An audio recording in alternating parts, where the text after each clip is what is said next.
Our next teller is Doug Way. Welcome, Doug.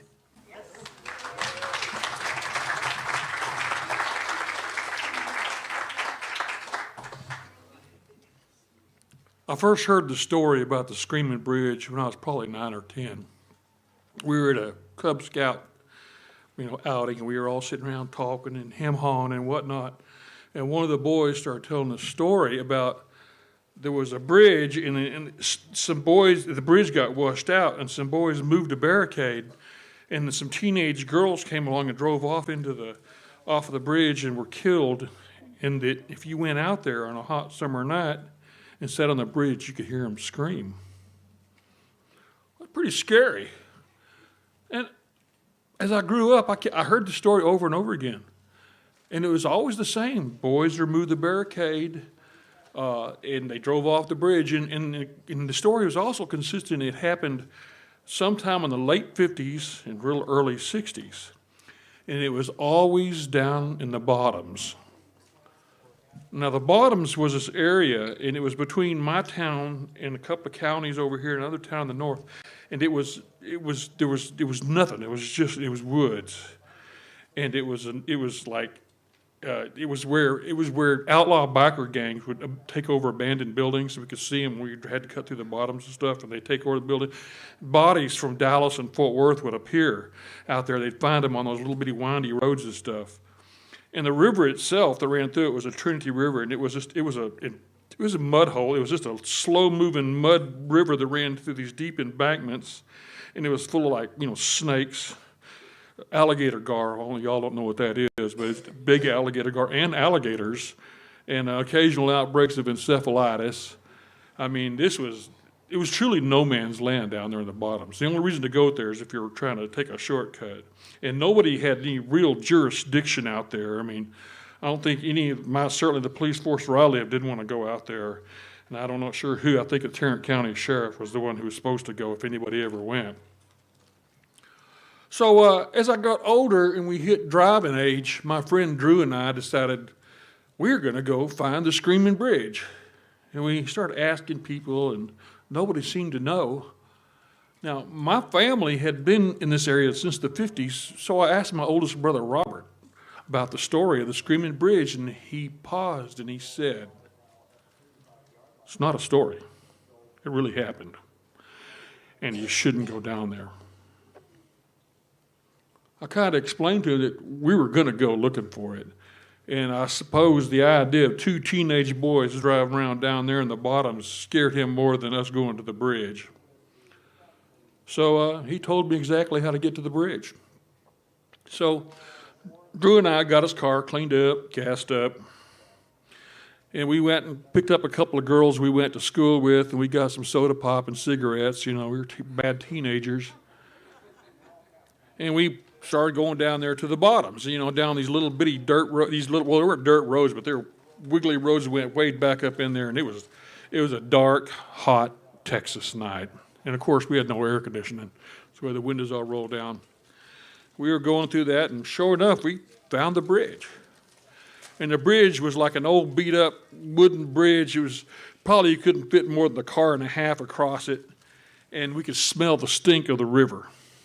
And smell the insect and hear the insects, in there and stuff. And we pulled onto the bridge and we could hear the creek give underneath the car. So we were sitting there smoking our cigarettes, drinking our soda pop. Girls are in the back seat. And that's when I first started hearing it. I heard the sound of girls sobbing. Then I heard screaming. "Oh, please. Oh, help us, please. I don't want to be here. Oh, please help us." And I looked over at my friend Drew, and I could see with just enough light from his cigarette that he heard it too. And then we distinctively heard the voices of girls calling for their mommies and daddies. The girls in the back seat started yelling, "Start the car. Get out of here now. Start the car." Drew reached over to turn the car. Rrr! It wouldn't start. He tried it again. Rrr! It wouldn't start.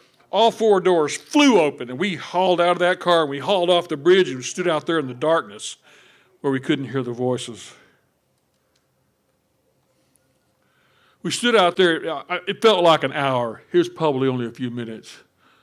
And it kind of dawned on Drew and I that we had to go get the car. And we sure enough knew them girls weren't going to go back with us.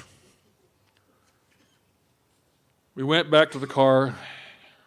It started. We drove off the bridge. We picked up the girls. And we started meandering back those little roads back to our town. And on the way back, Drew and I were silent. We could hear the girls in the back seat crying. We went and we dropped off the girls, and then Drew dropped me off. I lived just a few houses down, and he went home. No one slept well, I'm sure, that night. The next morning, I got up, and I walked down to Drew's house, and as I started walking up to his driveway, I froze in my tracks. I could see muddy handprints all over his car. On the hood and the back of the trunk, I could see mud and handprints all over it. I turned around and started walking home. It started raining. It rained all that morning. It rained all afternoon. And I went back to Drew's house, and the handprints had all been washed off. In the next few years that followed, we didn't talk about that night. And I never told Drew about the handprints on his car. And those girls never went nowhere with us ever again. Years later, I did a little research, and I found an article in the Fort Worth Star-Telegram, 1963. Indeed, some boys had removed a barricade, and some teenage girls foolishly cut through the bottoms to get back, and they drove off and perished down there.